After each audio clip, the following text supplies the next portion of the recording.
Hello student, good afternoon. How are you? Let us start again with unit number 2, that is atomic structure. And for your kind information, I want to tell you that this is last lecture of unit number 2. So understand deeply, concept by concept. What is the topic today? Topic of today is atomic spectra, or you may also call it atomic spectrum. We will study deeply about atomic spectra, and after that we will study about some important spectral series and numericals related to them. Let us start today's topic. चलिए पढ़ते हैं आज का topic हम। सबसे पहले आप पढ़ोगे स्पेक्ट्रम क्या होता है बच्चों। स्पेक्ट्रम आप पढ़ चुके हो स्मॉल क्लासेस में। जैसे अगर क्या करते थे बच्चों, आप एक प्रिज्म लेते थे और उस प्रिज्म से क्या करते थे, जिस प्रिज्म के अंदर सनलाइट ऑर्डिनरी लाइट आप फॉल करवाते थे तो उसमें क्या होता था, वो प्रिज्म उस लाइट को 7 कंस्टिट्यूएंट कलर में डिवाइड कर देता था, स्प्लिट कर देता था। क्या होता था, वो कलर कौन से होते थे, विबग्योर, ठीक है, वायलेट से लेकर रेड तक। तो इस स्पेक्ट्रम को बच्चों हम क्या इसको ही हम क्या बोलते हैं, जैसे कोई एक ऑर्डिनरी लाइट हमारी किसी भी इंस्ट्रूमेंट से पास करवाई जाती है तो उसमें अलग अलग कंस्टिट्यूएंट कलर उसके मिलते हैं, दैट इज कॉल्ड स्पेक्ट्रम। उसको क्या बोलते हैं बच्चों, स्पेक्ट्रम बोलते हैं। और जिस साइंस में हम इस स्पेक्ट्रम को पढ़ते हैं दैट इज कॉल्ड स्पेक्ट्रोस्कोपी। वो क्या होता है, स्पेक्ट्रोस्कोपी। तो चलिए पढ़ते हैं। स्पेक्ट्रोस्कोपी को डिफाइन करो, द ब्रांच ऑफ साइंस, विज्ञान की वह शाखा, which deals with the study of spectra, जो कि स्पेक्ट्रा यानी वर्णक्रम अलग अलग टाइप के कलर से रिलेटेड होती है, that is called spectroscopy. It is the interaction of matter with electromagnetic radiation, यानी कोई पदार्थ हमारा क्या है, किस तरह से रेडिएशन छोड़ता है, वो दो प्रकार से हमने इसको डिफाइन किया है। स्पेक्ट्रोस्कोपी के अंदर जो स्पेक्ट्रा है बच्चे, वो दो टाइप का होता है। Firstly the first one emission spectra, and second होता है बच्चों एब्जॉर्प्शन स्पेक्ट्रा। तो ध्यान से समझिएगा क्योंकि इनके अंदर डिफरेंस भी पूछे जाते हैं कई बार एग्जाम में। तो एमिशन स्पेक्ट्रा क्या होता है भाई, एमिशन मीन्स निकलना, ठीक है, यानी ऐसा spectra, it is formed by passing the radiation from source directly. जब हम रेडिएशन को उस सोर्स, जो भी सोर्स हमने लिया है जहाँ से लाइट आई है, अगर उस लाइट को डायरेक्टली प्रिज्म से पास करवाएं तो जो स्पेक्ट्रा बनेगा दैट इज कॉल्ड, क्या है वो, एमिशन स्पेक्ट्रा है, ठीक है। और एमिशन स्पेक्ट्रा बच्चों दो प्रकार का हो सकता है, कंटिन्यूअस और line. What is continuous spectra, the continuous spectra is obtained when white light is pass through prism. तो क्या बोला, जब सफ़ेद प्रकाश को हम प्रिज्म से पास करवाते हैं, the colour of white light found to be continuous. तो इस तरह से कंटिन्यूस स्पेक्ट्रा बनता है, जैसे एक कलर, फिर दूसरे वाला कलर, फिर तीसरा कलर, फिर फोर्थ, फिर फिफ्थ, फिर सिक्स्थ, फिर सेवंथ। इस तरह से बीच में कोई डिसकंटिन्यूस प्रोसेस नहीं होता, इसलिए हम इसको क्या बोलते हैं बच्चों, कंटिन्यूस स्पेक्ट्रा बोलते हैं। क्या बोलते हैं, कंटिन्यूस। बाई चांस अगर मैं आपको समझाऊँ, देखो ये मेरी एक कोई क्या है, एक स्क्रीन है, इसके ऊपर एक बार ये कलर आया, फिर बच्चों कौन सा कलर आया, फिर ये कलर आया, फिर कौन सा कलर आया भाई, फिर ये कलर आया, फिर कौन सा कलर आया, फाइनली ये कलर आया। तो ये स्पेक्ट्रा मेरा क्या है, डिसकंटिन्यूस, सॉरी कंटिन्यूस है। क्यों, क्योंकि एक के बाद एक कलर आता हुआ प्रतीत होगा। बट अगर बाई चांस ऐसा हो जाए कि ये कलर आया, फिर एक डार्क लाइट, बिल्कुल डार्क, फिर वाइट, फिर डार्क, फिर वाइट, तो ये डिसकंटिन्यूस हो जाता है। लाइन स्पेक्ट्रा क्या होता है, the spectra is made of lines, इसमें लाइनें होती हैं। It is obtained by passing the radiation from sodium और इट्स साल्ट, यानी इसके अंदर क्या है, जो लाइट है वो कहाँ से है, या तो सोडियम से या इसके साल्ट से लाइट पास होती है बच्चों, डायरेक्ट नहीं होती, ठीक है, वो प्रिज्म के अंदर से। The spectra of sodium made of 2 lines, जो सोडियम का स्पेक्ट्रा हो 2 लाइनों का बना होता है, जिसकी वेवलेंथ में बताऊं आपको 5890 ऑंगस्ट्रॉम और 5896 ऑंगस्ट्रॉम के बीच में होती है, ठीक है। चलिए सेकेंड स्पेक्ट्रा पढ़ते हैं, एब्जॉर्प्शन स्पेक्ट्रा, अधिशोषण वर्णक्रम, यानी it is obtained by passing the light from source to solution. यानी इसमें क्या है, सोर्स से डायरेक्ट लाइट नहीं पास करवानी है आपको। यहाँ पे लाइट कैसे पास होगी, पहले सोर्स से लाइट आएगी, फिर उसको सॉल्यूशन के अंदर से पास करवा जाएगा। और इसके अंदर डार्क लाइन भी होती हैं। ये डार्क लाइन हमारी क्या है, क्योंकि रेडिएशन एब्जॉर्ब होती है, इसकी वजह से सॉल्यूशन क्या है, कुछ रेडिएशंस को सॉल्यूशन एब्जॉर्ब कर लेता है, जिसकी वजह से ये स्पेक्ट्रा हमारा देखने को मिलता है, इसलिए हम इसको एब्जॉर्प्शन स्पेक्ट्रा कहते हैं। ये मैंने आपको बता दिया कि वाइट लाइट जब प्रिज्म से पास करवाई जाएगी तो स्क्रीन पे मेजर करोगे तो एक स्पेक्ट्रम बनेगा कलर का, इसी को स्पेक्ट्रम बोला जाता है। सारी की सारी वेवलेंथ इसमें मिली हैं, कहीं पर यहाँ पे मान लो ये 400 वेवलेंथ है, ये 500 है, ये 600 कंटिन्यूस क्या है बच्चों, वेवलेंथ को हमें प्राप्त किया हमने इसके अंदर। सो इट इज क्या है, कंटिन्यूस स्पेक्ट्रा बोलते हैं हम इसको। क्लियर है। Now we will discuss about emission spectra. Emission spectra को अगर डायग्राम से समझना चाहते हो तो देखो यहाँ पे क्या है, ये मेरे पास कोई गैस है जो मैंने क्या है करंट से हीट की है। जब मैं इस गैस को करंट से हीट करूंगा तो बच्चों गैस के अंदर से रेडिएशन निकलेंगी, फिर रेडिएशन को मैं प्रिज्म पे फॉल करवाऊंगा। वहां पे क्या था, डायरेक्ट लाइट सोर्स से ली थी, लेकिन यहाँ पे लाइट जो हमारी आई है वो रेडिएशन से निकल के आई है, किसी गैस के आधार पर उसको एब्जॉर्ब किया है। तो यहाँ पे क्या देखोगे आप, कुछ स्पेसिफिक वेवलेंथ यहाँ पे मिलेंगी आपको, स्पेसिफिक वेवलेंथ स्क्रीन पे। ठीक है, सब कुछ ही कलर यहाँ पे देखने को मिले, तो ये डिसकंटिन्यूस प्रोसेस हो गया एक्चुअली। तो मैंने डिफरेंस भी यहाँ पे बता दिए आपको दोनों के, आप देख सकते हैं एग्जाम में पूछा जा सकता है डिफरेंस भी। एमिशन स्पेक्ट्रम तो डायरेक्टली हमें क्या है, when the radiation from the source are directly analyse by spectroscope. इसमें क्या है, पहले क्या है जो हमारा एब्जॉर्प्शन स्पेक्ट्रम तब मिलता है जब वाइट लाइट पहले पास करवाएंगे हम सब्सटेंस से, सॉल्यूशन से, फिर हम उसको ट्रांसमिट करेंगे, फिर स्पेक्ट्रोस्कोप में एनालाइज करेंगे। इसके अंदर ब्राइट कलर्ड लाइन है जो बच्चे वो डार्क कलर लाइन से सेपरेट होती हैं इसके अंदर, bright dark bright dark bright इस तरह से, जबकि इसमें सारी की सारी डार्क लाइन है। ये एक तरह से क्या है बच्चों, डार्क लाइन, अदरवाइज कंटिन्यूस है, मतलब डार्क डार्क मिलेंगी सारी, कंटिन्यूस प्रोसेस होगा बिल्कुल। चलिए आगे देखिए, लास्ट पॉइंट हमारा क्या है इसके अंदर, emission spectrum can be continuous spectrum if source emit white light, और डिसकंटिन्यूस भी हो सकता है। डिसकंटिन्यूस कब हो सकता है, जब हमारी लाइन है वो क्या है बच्चों, जो लाइन हमारी है वो क्या है, स्प्रेड होंगी क्या, एक तरह से कलर्ड रेडिएशन से, तो ये कंटिन्यूस भी हो सकता है, डिसकंटिन्यूस भी। एमिशन तो बल्कि एब्जॉर्प्शन जो मेरा ऑलवेज डिसकंटिन्यूस होगा। ठीक है, इसमें डार्क लाइन ही प्रोड्यूस होंगी। चलिए, so this spectrum is not continuous if it discrete spectrum, ये कंटिन्यूस नहीं है, कौन सा, एब्जॉर्प्शन स्पेक्ट्रम, तो इसको मैं डिस्क्रीट भी बोल सकता हूँ या लाइन स्पेक्ट्रम भी बोल सकता हूँ। एवरी गैस, प्रत्येक गैस का एक अरे अलग क्या है बच्चों, एक स्पेसिफिक एमिशन स्पेक्ट्रम होता है भाई। ठीक है, अब डिस्कस करेंगे एक्सप्लेनेशन फॉर एमिशन या डिस्क्रीट लाइन स्पेक्ट्रम का जो एक्सप्लेनेशन है वो कहाँ से आई, ये बात कैसे पता लगी कि ये डिस्क्रीट है या फिर ये क्या है कंटिन्यूअस है, तो इसका हमें पता लगाना जरूरी है। और सिलेबस में बच्चों जनरली हाइड्रोजन का ही पूछा जाता है। आप जानते हो हाइड्रोजन एटम के लिए एटॉमिक नंबर कितना है, Z=1। तो क्या करोगे, बोहर मॉडल के अनुसार हमने पढ़ा है, ये देखो बार बार नहीं बताया जाएगा, बोहर मॉडल में हम पढ़ चुके हैं ये चीज़ जो बताई है मैंने आप पे। एनर्जी जो होती है, एनर्जी किसके इक्वल होती थी बताओ, -13.6 इंटू Z²/n² इलेक्ट्रॉन वोल्ट, ये एनर्जी होती थी मेरी। ठीक है, और ये एनर्जी सेल की एनर्जी है बच्चों। अगर फर्स्ट सेल है तो फर्स्ट सेल में आप n की वैल्यू 1 पुट कर देंगे, यहाँ पे Z की वैल्यू तो 1 ही रहेगी हाइड्रोजन के लिए। फर्स्ट सेल के लिए एनर्जी मेरी क्या आ गई बच्चों, N1 के लिए E1 आ गई 13.6 माइनस का E2 क्या आ गई बच्चों, जब 2 पुट करोगे तो 4 से डिवाइड करोगे यहाँ पे नीचे, तो ये वैल्यू आ जाएगी मेरी 3.4। देखो इसमें पुट करोगे ना आप Z²/n², तो यहाँ क्या आ जाएगा -13.6 इंटू 1 डिवाइडेड बाई 2 का स्क्वायर करोगे तो 4 से डिवाइड करोगे तो बच्चों क्या आएगा यहाँ पे 3.4। क्लियर है। थर्ड सेल की ये फर्स्ट सेल की मेरी, ये सेकंड सेल की, ये थर्ड सेल की, ये फोर्थ सेल की, इसको याद करो, कोशिश करो। जैसे ये मेरे पास न्यूक्लियस है, ये फर्स्ट सेल है, ये सेकंड है, ये थर्ड है और ये फोर्थ है, तो मैंने सभी की एनर्जी यहाँ पे निकाल दी है। ठीक है, तो देखो कुछ पॉइंट एक्सप्लेन करेंगे इस बात को यहाँ पे। जैसे फर्स्ट पॉइंट है मेरा, जब मैं हीट करता हूँ on heating electron absorb energy.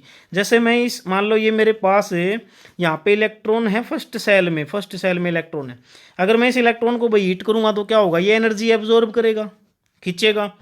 तो एनर्जी जब ये इसको मिल जाएगी तो ये क्या करेगा, ये एनर्जी मिलते ही क्या है जंप कर जाएगा हाई एनर्जी लेवल में। जैसे मेरे पास पतंग है और मैं पतंग को उड़ाऊँ तो क्या हो जाएगा, वो पतंग हवा को क्या करेगा, एब्जॉर्ब करेगा, और जितनी उसको हवा मिलेगी उतना ही ऊपर चढ़ जाएगा, एनर्जी मिलेगी तो, है ना। तो इसी तरह से सेल के अंदर जो इलेक्ट्रॉन है वो क्या करेगा, एनर्जी को लेके, हीट एनर्जी को लेगा और जंप कर जाएगा हायर एनर्जी लेवल में। जैसे मैं कहूँ अगर यहाँ पे मैं ये जंप कर गया फर्स्ट से थर्ड सेल में, ठीक है, first to third cell. Clear है। तो बताओ जब इलेक्ट्रॉन लोअर सेल से, देखो समझने की चीज आ गई, जब इलेक्ट्रॉन लोअर से हायर में जंप करता है तो एनर्जी को क्या करता है, लेता है, एब्जॉर्ब करता है। लेकिन एक चीज और, जब ये हायर लेवल से फॉल करेगा लोअर में तो बताओ एनर्जी क्या करेगा, एमिट करेगा। ये सिद्धांत है, ये बोहर ने बात बताई है आपको, इंपॉर्टेंट बात है ये। ठीक है, चलिए सेकंड पॉइंट देख लीजिएगा इसमें, electron is very unstable in high energy level. अब देखो, एक तो हम यहाँ ग्राउंड स्टेट पे बैठे हैं और एक हम ऊपर 10 मंजिल पे जाएं, तो क्या वहाँ पर डर नहीं लगेगा आपको ऊपर जाओगे तो? यस, क्योंकि ग्राउंड स्टेट पे हम ज़्यादा स्टेबल हैं, जबकि जितना एक्साइटेड स्टेट, जितने ऊपर जाएंगे उतने ही हम अनस्टेबल होंगे, है ना। तो बताओ क्या खतरा है, वहाँ पर कुछ भी हो सकता है। तो यहाँ पे जितना एनर्जी लेवल यहाँ पे क्या है, इलेक्ट्रॉन अनस्टेबल होगा जितने हायर एनर्जी लेवल में वो होगा, जितनी एक्साइटेड स्टेट में वो जाएगा। थर्ड पॉइंट देखो, इसके अंदर क्या है, इलेक्ट्रॉन फॉल बैक, इसलिए इलेक्ट्रॉन जब खुश ही नहीं है वहाँ एनर्जी लेवल में तो डी एक्साइट हो जाएगा, यानी वापस आ जाएगा अपने लोअर एनर्जी लेवल में आएगा। तो लोअर एनर्जी लेवल में आएगा तो एनर्जी क्या करेगा बच्चों, एमिट करेगा। और इलेक्ट्रॉन जो एनर्जी एमिट करता है वो रेडिएशन की फॉर्म में करता है, जिसको हम फोटोन बोलते हैं। तो energy of such photon is equal to difference in energy of two orbits involve in transition. यानी अब देखो, जो एनर्जी उसने एमिट की कितनी करेगा, सोच के देखो। जैसे ये मेरे पास क्या है, फर्स्ट सेल है, और ये मेरे पास क्या है, ये फर्स्ट, ये सेकंड, ये थर्ड। अब इलेक्ट्रॉन यहाँ से यहाँ गया था तो उसने एनर्जी मान लो फर्स्ट सेल की E1 है बच्चों, थर्ड सेल की एनर्जी भाई E3 है, ठीक है। तो बताओ जब उसने एनर्जी ली थी तो इन दोनों के बीच की एनर्जी ही तो ली होगी ना, जब ये जंप किया है लोअर से हायर में। तो बताओ जब हायर से लोअर में जाएगा तो बताओ क्या करेगा, एनर्जी को एमिट करेगा। कितनी एनर्जी एमिट करेगा सोच के देखो, इन दोनों का डिफरेंस, इसमें से नीचे वाले में से ये घटाएंगे हम, यानी हायर लेवल में से लोअर लेवल घटा दो, जिसमें भी गया था वो एनर्जी ये एमिट करेगा। तो यहाँ पे आप एक फार्मूला बना सकते हो, energy of photon, energy of electron, जो इलेक्ट्रॉन की एनर्जी है किसके बराबर होगी, सेकंड सेल से मान लो वो गया फर्स्ट सेल में वापस रीड, यानी डी एक्साइट हो गया, तो E n2 minus En1, second cell की एनर्जी माइनस फर्स्ट सेल की एनर्जी। बताओ एनर्जी ऑफ फोटोन का फार्मूला क्या होता था, Hc/λ। तो आप इस एनर्जी ऑफ फोटोन की जगह पे क्या लिख सकते हो, इसकी जगह पे ये फार्मूला रिप्लेस कर सकते हो, तो यह आ जाएगा Hc/λ is equal to E2 minus E1, है ना, क्योंकि ये फिक्स वैल्यू है बच्चों, E2 माइनस E1 की वैल्यू फिक्स होती है। यही बात बताने में क्या है, इसके अंदर इसको सक्सेस मिली थी, नोबेल प्राइज भी मिला था भाई, ठीक है। तो बताओ क्या हो गया यहाँ पे, En2 minus En1 fix value है, ये सारी की सारी वैल्यू फिक्स होती हैं। मैं बता के आया हूँ पीछे आपको, E2 की वैल्यू कितनी है, E1 की कितनी है, E3 की कितनी है, E4 की कितनी है, ठीक है। तो बताओ lambda will be certain specific value only discrete spectrum, यानी स्पेसिफिक वैल्यू होंगी लैम्डा की भी। जैसे एक न्यूमेरिकल ले लेते हैं बीच में ही समझने के लिए, क्या करें, देखो भाई, find the energy and wavelength of a photon, ऐसे फोटोन की एनर्जी और वेवलेंथ निकालो जो एमिट करता है। An electron is hydrogen spectrum make from, यानी थर्ड सेल से फर्स्ट में जाएगा तो क्या किस तरह की वो एनर्जी या वेवलेंथ उसकी एमिट करता है, बताओ। तो लगा देंगे फार्मूला क्या, ई ऑफ फोटोन Hc/λ, और लैम्डा की वैल्यू क्या हो जाएगी, Hc/E ऑफ फोटोन, है ना, एनर्जी ऑफ फोटोन। तो यहाँ पे अपने पास ये फार्मूले में पुट करेंगे तो सारी वैल्यूज आ जाएंगी।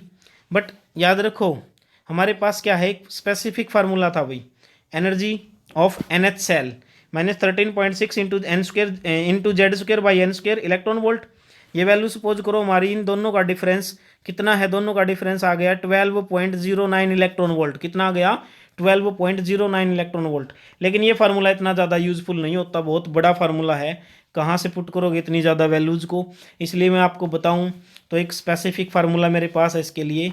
वो फार्मूला देखो, यहाँ पे सोचोगे आप, ये तो दोनों का डिफरेंस है और ये गुना में कर दिया मैंने 1.6 इंटू 10⁻⁻19 जूल। ऑंगस्ट्रॉन्ग की वैल्यू जूल में चेंज कर, ये इलेक्ट्रॉन वोल्ट है ना, जो उसको जूल में चेंज करने के लिए इतने से मल्टीप्लाई करना होता है भाई, ठीक है। तो चलो एक शॉर्टकट फार्मूला देखते हैं हम इसका। Now shortcut formula for finding lambda for emitted photon. E of photon क्या थी भाई, En2 माइनस En1, इसकी वैल्यू ये रख सकता था मैं। तो En2 की वैल्यू रदरफोर्ड के मॉडल से हमने निकाल दी थी, कैसे आई थी, En2 is equal to minus 13.6 into Z²/n², क्योंकि N2 की वैल्यू है। माइनस माइनस करोगे तो इसके आधार पर माइनस था और माइनस इसके अंदर आ जाएगी, तो ये 1 NH यानी N1 सेल की एनर्जी माइनस 13.6 इंटू Z²/n1 का स्क्वायर आ जाएगा बच्चों, ठीक है। दोनों में से जो कॉमन आता है कॉमन ले लो, यहाँ पे मेरे पास ये फार्मूला बन जाएगा।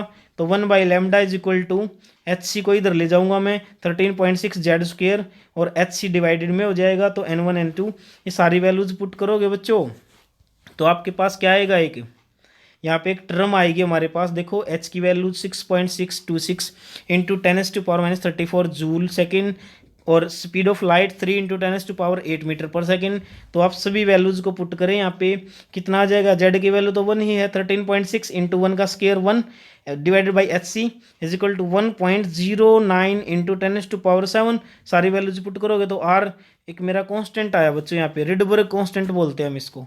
तो ये एक फार्मूला बन गया भाई, 1/λ is equal to R Z square 1/n1 का स्क्र माइनस 1/n2 का स्क्र।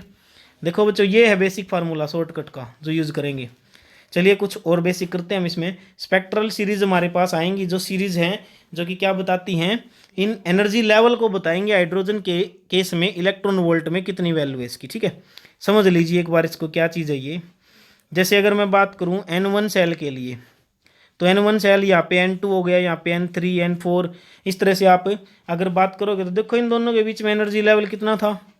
इनमें जो वैल्यू थी N1 के लिए -13.6 इलेक्ट्रॉन वोल्ट, N2 के लिए वैल्यू कितनी थी -3.4। तो इनके बीच का गैप देखो कितना है, ज़्यादा है। यस, ज़्यादा गैप है ना बीच का, 10 के करीब है, 10 इलेक्ट्रॉन वोल्ट के करीब, ठीक है।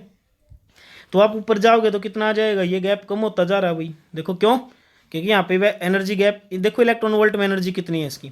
ऊपर वाले में जाओगे तो और भी गैप कम हो गया, फिर और कम हो गया, फिर और कम हो गया, इस तरह से बिल्कुल ओवरलैप कर जाती है ऊपर वाली। ये देखोगे तो आप, ये देखो इस तरह से होती हैं। यहाँ पे मैं इनफाइनाइट तक जाऊँगा तो बताओ इनफाइनाइट पे जाते जाते एनर्जी मेरी क्या हो जाएगी बच्चों, बताओ क्या हो जाएगी, बोलो, जीरो हो जाएगी ना। तो इनफाइनाइट पे मेरी एनर्जी है जो वो जीरो हो जाएगी इसके अंदर। तो ये सारी की सारी सीरीज है ना बच्चों, ये देखो ये मैंने यहाँ पे रख दिया, ये फर्स्ट वाला, यानी ये मेरा N1 के लिए है। ये मेरा जब इलेक्ट्रॉन मेरा क्या है, सेकंड सेल से फर्स्ट में जंप करता है, वापस रीबैक आता है, तो उसके लिए मेरा ये लाइन हो गई। देखो बच्चों इसके लिए क्या है, थर्ड से आता है, इसके लिए फोर्थ से अगर इलेक्ट्रॉन आता है, इनफाइनाइट से इलेक्ट्रॉन आता है। तो ये सारी की सारी इन सभी को बोला जाता है अभी लाइमैन सीरीज। क्या बोलते हैं इनको हम, लाइमैन सीरीज, ठीक है। Lyman series for N1 N2 N3, इस तरह से आप बोल सकते हो इलेक्ट्रॉन के केस में, ठीक है। क्लियर है क्या, नहीं है बताओ। तो चलिए आगे अब हम क्या करेंगे, इसमें कुछ कैलकुलेशन करेंगे भाई जो इसमें पुट की जाएंगी। सपोज करो मेरे पास क्या है, क्वेश्चन है फाइंड लैम्डा, वेवलेंथ निकालो एक फोटोन की जो N2 से यानी सेकंड सेल से फर्स्ट सेल में जंप करता है। तो N की वैल्यू 2 है और N की वैल्यू यहाँ पे 1 है। तो मैं क्या करूँगा, वो रिडबर्ग फार्मूला जो था अपना उसमें पुट कर देंगे, 1/λ is equal to R into Z का स्केयर 1/N1 का स्केयर माइनस N2 का स्केयर। N1 की वैल्यू 1 है बच्चों, N2 की वैल्यू कितनी है, 2 है। जब इसको मैं घटाऊंगा इसमें से तो ये वैल्यू आ जाएगी मेरी, देखो ध्यान से देखना। और ये आ गया 4/3 इंटू 1/r। आर की वैल्यू एंगस्ट्रॉम में कितनी होती है, एंगस्ट्रॉम में होती है 911 एंगस्ट्रॉम, ठीक है। तो आप इसको मल्टीप्लाई कर दो और अप्रोक्सीमेट वैल्यू बनानी है, कोई ज़रूरी थोड़ी है। तो 911 को तो कटता नहीं है, तो 912 लिख दो, कोई दिक्कत नहीं इसमें। तो ये आ गई मेरी 1216 एंगस्ट्रॉम, ठीक है। अगर आप इसी तरह वैल्यू निकालोगे थर्ड सेल से, अगर इलेक्ट्रॉन बाई चांस जाता है फर्स्ट सेल में, ये देखो ऊपर वाला डायग्राम एक बार, अगर ये इलेक्ट्रॉन इस थर्ड सेल से फर्स्ट में जाता है तो ये मेरी एक सीरीज होगी इसकी, ठीक है, लाइमैन सीरीज। तो उसके लिए वैल्यू निकालोगे आप, ऐसी ही वैल्यू निकालनी जैसे ये बताई है, कोई दिक्कत नहीं इसमें। तो ये वैल्यू आई 1026 एंगस्ट्रॉम। इसी तरह से अगर वो फोर्थ में से जाता है फर्स्ट में तो वैल्यू 960 एंगस्ट्रॉम आई। तो मैंने सारी वैल्यूज़ यहाँ पे ये रख दी, 1 2 3 सब की वैल्यू आप इनके नीचे भी लिख सकते हो। क्लियर है ना। तो ये था कंसेप्ट भाई हमारा। अब मैंने बेसिकली सब के लिए एक एनर्जी लेवल डायग्राम बना दिया है और उसमें ना मैंने क्या बताया आपको, स्पेक्ट्रल सीरीज बताई है बच्चों। क्या बताया है, स्पेक्ट्रल सीरीज। कितनी स्पेक्ट्रल सीरीज होती है हमारी और किस तरह से किस रीजन में लाई करती हैं। एग्जाम में ना इनका रीजन पूछा जाता है भाई, कौन सी सीरीज किस रीजन में लाई करती है। तो समझ लो एक बार, देखो ये डायग्राम हमने बनाया इसका। लाइमैन सीरीज मेरी ये हो गई सारी की सारी, ठीक है। ये बाल्मर सीरीज हो गई बच्चों, जिसमें N1 हमारा 2 है। ये N1 3 के लिए हो गई सीरीज़, ठीक है, यानी ये पास्टन सीरीज हो गई। तो यहाँ पे अलग अलग टाइप की सीरीज है अपनी।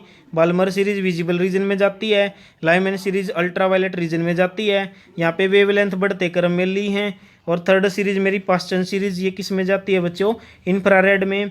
ब्रैकेट सीरीज भी इंफ्रारेड में जाती है और पी फंड सीरीज भी इंफ्रारेड में जाती है। और एक अम्पेरी सीरीज होती है हमारी लास्ट वाली। तो आप इसको याद कर सकते हैं। एनर्जी लेवल डायग्राम कई बार बनाना आ जाता है एग्जाम में। तो आज का टॉपिक फिनिश हुआ, सेकंड चैप्टर फिनिश हुआ। आई होप आपको अच्छी तरह से समझ में आया होगा। फिर भी कोई प्रॉब्लम है किसी वीडियो लेक्चर में तो बता दें, उस पर दोबारा भी बनाया जा सकता है वीडियो लेक्चर। तो लेकिन काम जरूर करें, डेली जो भी होमवर्क है आपका कंप्लीट करें। साथ साथ में कल से स्टार्ट करते हैं 3rd चैप्टर, जो कि पीरियोडिक टेबल पे बेस होगा। और आपको मैं एक इसमें एडवाइस देता हूँ कि आप क्या करें, 3rd चैप्टर को स्टार्ट करने से पहले मेरी एक वीडियो है पीरियोडिक टेबल की बेसिक, सर्च मारें एक बार periodic table trick by JS Sharma chemistry, तो उसमें आप इसको देख सकते हो और उसको बिल्कुल इजीली आप याद कर सकते हो। तो thanks, have a nice day, keep growing, keep learning.